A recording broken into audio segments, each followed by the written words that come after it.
F3 ambience mall आपके लिए लाई है एक और फैसिलिटी। अब आप F3 एम्बियंस मॉल में शादियां, जन्मदिन से लेकर हर किस्म की पार्टियों की भी बुकिंग कर सकते हैं। बेहतरीन लोकेशन, खूबसूरत डेकोरेशंस, उम्दा सर्विसेज और फर्स्ट क्लास हॉस्पिटैलिटी के लिए याद रखिए F3 एम्बियंस मॉल। पहले ही दिन से लोगों के दिल जीतने वाली अंडमान में एकमात्र mall F3 ambience mall. Bookings के लिए स्क्रीन पर दिए गए नंबरों पर संपर्क करें।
नमस्कार, मैं यामिन न्यूज़ अंडमान 24/7 में आप सभी का स्वागत करता हूं। स्वास्थ्य को लेकर हमारे देश में बहुत सारी समस्याएं हैं, इसलिए हमारे देश में कई सारी योजनाएं भी है स्वास्थ्य मंत्रालय के तरफ से, और ख़ासकर उन तबकों के लिए जो हेल्थ सर्विसेज जो है उसको अफोर्ड नहीं कर पाते हैं। कई सारी हमारी जो स्वास्थ्य से रिलेटेड सर्विसेज है वो हमें सरकारी अस्पतालों में नहीं मिल पाती है, जिसके लिए हमें प्राइवेट अस्पतालों का, डॉक्टरों का सहारा लेना पड़ता है। जब बात आती है प्राइवेट अस्पतालों की, डॉक्टरों की, तो फिर अगला चीज़ हमारे जहन में आता है, ध्यान में आता है कि पैसे। और अगर हम गरीब तबके से हैं और हमारी जो इनकम है वो उतनी ज़्यादा नहीं होती है, तो फिर हमें बहुत ही परेशानियों का सामना करना पड़ता है। अगर एक डाटा के अनुसार भी हम देखेंगे तो हमारे देश में कई सारे लोग जो है कई सारी स्वास्थ्य समस्याओं से वंचित रहते हैं, और क्योंकि वे लोग अपना इलाज नहीं कर पाते हैं तो वे वैसे ही अपनी पूरी ज़िंदगी उन बीमारियों के साथ बसर कर जाते हैं, और कई लोगों की उसी हालत में मृत्यु भी हो जाती है। ऐसे कई सारे कहानी किस्से आप लोगों को सुनने को मिलेंगे जहाँ पे स्वास्थ्य सर्विसेज नहीं मिलने की वजह से, स्वास्थ्य सेवाएं नहीं मिलने की वजह से लोगों की जो ज़िंदगी है बहुत ही बुरी से बुरी हुई है। हमारे द्वीपों में भी ज़्यादातर अगर हम देखें तो काफ़ी गरीब तबके के लोग भी बहुत हैं जो उतने वेल टू डू फैमिली से नहीं होते हैं, उनकी इनकम उतनी अच्छी नहीं होती है कि वे लाखों रुपए खर्च करके अपना जो भी इलाज है उस पे कर सके। इसी तरह एक परिवार हमारे साथ है, तारक विश्वास जी और उनकी धर्मपत्नी उषा विश्वास जी। इन्होंने हमारे चैनल्स को कॉल किया, उन्होंने हमें अपनी बात बताई, हमें भी सुनकर काफ़ी दुख लगा। हम यकीन मानिए कि अगर हमारे बस में होता तो हम इस परिवार की पहली मांग पे ही उसको पूरी कर देते। हमने खुद एक्सपीरियंस किया है, बहुत मेहनत करते हैं ये दंपति अपने बच्चे को अच्छी शिक्षा देने के लिए, उसकी अच्छी परवरिश करने के लिए। यकीन मानिए सड़क किनारे एक ढाबा चलाते हैं, कई सालों से हमने इनके ढाबा को देखा है, शायद आप लोगों ने भी देखा होगा। पोर्ट मोड का जो IRB है, IRB सेंटर और चौधरी के बीच जो नींबू बगीचा का जो टर्निंग है, वहाँ पे शायद भवानी जंक्शन नाम से भी वो जगह काफ़ी प्रसिद्ध है। वहीं के बस स्टैंड के बगल में एक छोटा सा ढाबा इनका चलता था, जहाँ पे चाय समोसा चटपटी वगैरह ये लोग अपना व्यवसाय चलाते थे और उसी से अपनी ज़िंदगी बसर करते थे। यहीं पीछे इलाके में ये लोग अपने छोटे से इस घर में रहते हैं, जितना भी कमाते थे उसी में अपना ज़िंदगी बसर करते थे। अब परेशानी इस परिवार को ये हो गई है कि इनकी जो धर्मपत्नी है ये फ़िलहाल जो है ब्रेस्ट कैंसर से जूझ रही हैं। कई महीनों से इनका इलाज चल रहा है हमारे GB पंत अस्पताल में और कुछ हद तक कामयाब भी हुई हैं। जहाँ तक हमें जानकारी मिली है उनके बॉडी में जो है और भी प्रॉब्लम्स आ चुके हैं और उनको मेनलैंड रेफ़र कर दिया गया है। और आर्थिक परेशानी की वजह से तारक जी जो है अपनी धर्मपत्नी का इलाज नहीं करवा पा रहे हैं। इस वजह से उन्होंने हमारे चैनल से गुजारिश की कि उनके बारे में हमारी जो अंडमान की जनता या जो भी हमारे दर्शक दुनिया के जिस कोने में भी हैं सुन रहे हैं कि कृपया आगे बढ़कर आए और उनकी थोड़ी मदद करें। सबसे पहले विस्तार से हम तारक जी से ही जानना चाहेंगे कि आखिर उनकी धर्मपत्नी को क्या समस्या है और उनकी अब क्या मांग क्या है। Book your all domestic and international flight tickets online with Andaman Blue Bay Holidays, Andaman's first flight ticket online booking website. Log on to www.andamanbluebay.in. For group tickets, call or WhatsApp us at 9933215764. Tarak जी, हम आपको धन्यवाद करते हैं कि और आपके हिम्मत को भी हम सराहते हैं कि आपने बढ़कर आगे आए हैं और अपनी जो भी बातें हैं द्वीपवासियों के सामने आप रखना चाह रहे हैं। हम उम्मीद करते हैं कि द्वीपवासी ध्यान से आपकी बात सुनेंगे और आपको मदद भी पहुंचाएंगे। तो फिर पहले तो आप बताइए कि क्या किन परेशानियों से आप जूझ रहे हो। सबसे पहले मैं आप न्यूज़ चैनल वालों को धन्यवाद करना चाहूँगा जो आज इस मुसीबत के घड़ी में आप हमारे बुलाने पे यहाँ पे पधारे हैं। शुक्रिया अदा करूँ वो कम है आपके लिए।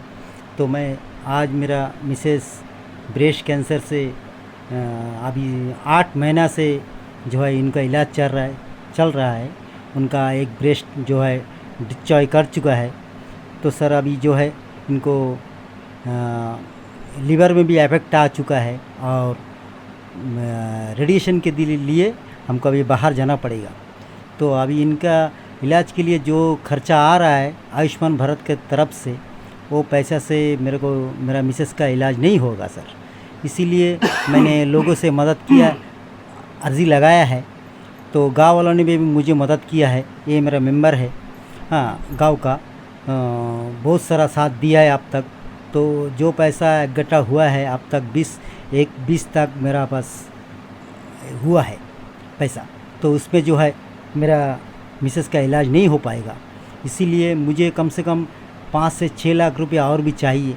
तो उतना पैसा मेरे पास नहीं है क्योंकि मैं एक ढाबा चलाता हूँ, मेरा बेटी है और हम लोग 3 परिवार है। मेरा माँ है, फ़िलहाल माँ अभी घर पे नहीं है।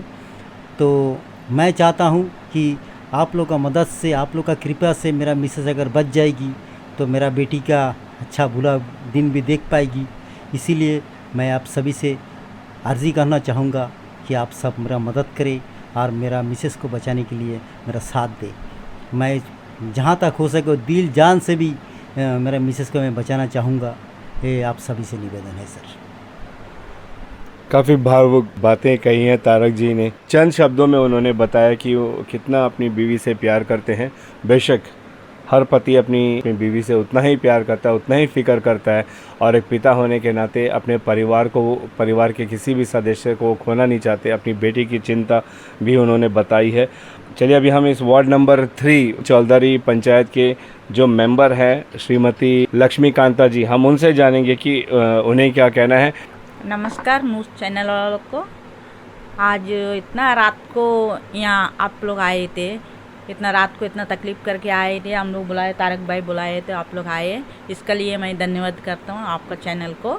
कि हम भी इतना दिन से देखते हैं, भैया आते भाई आते मेरे पास बोलते कि इस तरह तकलीफ़ है बोल के, हम लोग भी बहुत कुछ देखने को, गांव वाला लोग सभी यहाँ एक अजय दत्ता बोल के है, हम लोग का कमेटी एक है, सभी मिल के हम लोग चंदा करें, घर घर जाके चंदा करें। कोई 10 रुपया दिए, कोई 500 दिए, कोई 2000 दिए, कोई 5, जितना सके उतना सब दिए। एक 5,000 तला का हम लोग इकट्ठा किए। और हम लोग का समिति 47 रहे, समिति भी एक 4,600 रुपया वो भी चंदा करके दिए थे। वो पैसा इनको अभी पूरा नहीं होते। और वो क्या होएगा सर, आज का ज़माना में तो चाय पानी को नहीं होएगा 40-50 हज़ार रुपया।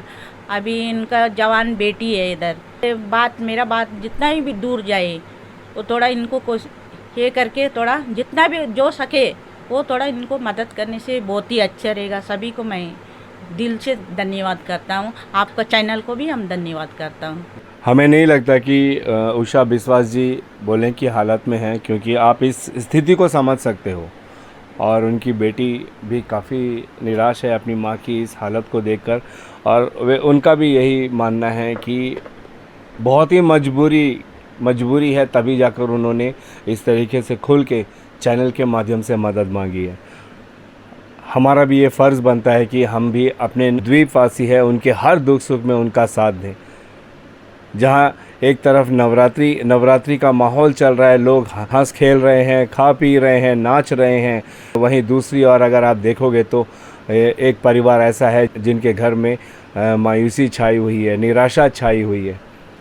इन बातों को हमें थोड़ा सा गौर करना चाहिए। यकीन मानिए कि हमारे द्वीप में कितने सारे लोग हैं। अगर हर किसी ने 1 रुपया भी अगर दान किया तो इनकी जो ज़रूरत है वो पूरी हो जाएगी। लेकिन हर किसी तक ये मैसेज नहीं जा पाएगा, तो ज़्यादा से ज़्यादा जहाँ तक भी ये मैसेज जाए और जितना आप कर सकते हो हमारे चैनल के माध्यम से भी हमसे जो होगा हम इनके लिए ज़रूर करेंगे। आप सब जो हमारे दर्शक सुन रहे हैं, हम भी गुजारिश करेंगे कि इस परिवार की मदद करें। आपसे जितना होगा, इनका जो अकाउंट डिटेल्स है, इनका जीपे नंबर है, वो सब हम आपको स्क्रीन में डिस्प्ले कर देंगे। हमारी पूरे हृदय से आप सब लोगों से विनती है कि कृपया आगे बढ़कर आएँ और इस परिवार की खुशहाली में अपना थोड़ा सा योगदान दीजिए। आपका ज़रा सा योगदान इनकी ज़िंदगी भर के लिए खुशियाँ बन जाएगी। इनके बच्चे के आगे की ज़िंदगी संवर जाएगी, इनकी बीवी की जो है हयात और ज़्यादा बढ़ जाएगी। तारक जी के चेहरे पर दोबारा वो खुशी लौट जाएगी। हमें ऐसा लगता है कि ये हमारा भी दायित्व है कि हम आगे बढ़कर आएँ और इनकी मदद करें। आगे आपके ऊपर है। इसी उम्मीद के साथ और कैमरा पर्सन दीपिका सोनी के साथ मैं यामीन, न्यूज़ अंडमान 24/7। नमस्कार।